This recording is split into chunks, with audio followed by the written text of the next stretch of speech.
কি পেট মোটা একটা মাছ। এই মাছটাকে আমরা বলি আমেরিকান রুই। তোমরা এটাকে কি মাছ বলো অবশ্যই আমাকে জানিও। মাছটা কাটতে আমার অনেকটাই পরেশানি হয়েছে। এতই পেটটা মোটা আমি ঠিক করে কাটতেই পারছিলাম না।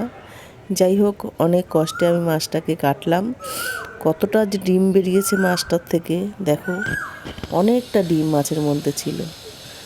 এতটা ডিম বেরিয়ে পেটিগুলি একদম পাতলা হয়ে গেছে। শুধুই ডিম, কত ডিম পেটের মধ্যে। যাই হোক, মাছটা তো কাটলাম অনেক কষ্ট করে, যুদ্ধ করে। এবার তো মাছটাকে রান্না করতে হবে। তার জন্য ভালো করে ধুয়ে আমি পরিষ্কার করে মাছের পিসগুলিকে কেটে নিয়েছি। একদম পেটিটা একদম পাতলা হয়ে গেছে। তারপর মাছগুলিকে লবণ হলুদ দিয়ে ভালো করে আমি মেখে কড়াইতে দিয়ে দিয়েছি তেলের মধ্যে দুটো আলু আমি ভালো করে ভেজে নিয়েছি। তারপরে একে একে মাছগুলিকেও আমি ভেজে নিয়েছি।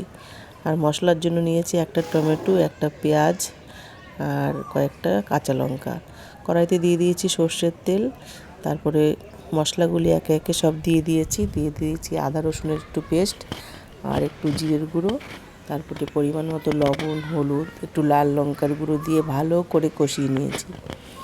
কষানো থেকে যখন তেল ছাড়তে শুরু করেছে তখন আমি ভেজে রাখা আলুগুলিকে এর মধ্যে দিয়ে একদম মাংসের মতো করে কষিয়ে নিয়েছি। এই মাছ খুব একটা টেস্ট না, তার জন্যই আমি এইভাবে মাংসের মতো করে কষিয়ে এই মাছটাকে রান্না করেছি। তারপরে দিয়ে দিয়েছি কিছুটা গরম জল। আলুটা যতক্ষণ সিদ্ধ হয়েছে তারপরে আমি মাছগুলিকে ঢেলে দিয়েছি। আরও খানিকটা ঝোল দিয়ে দিয়েছি।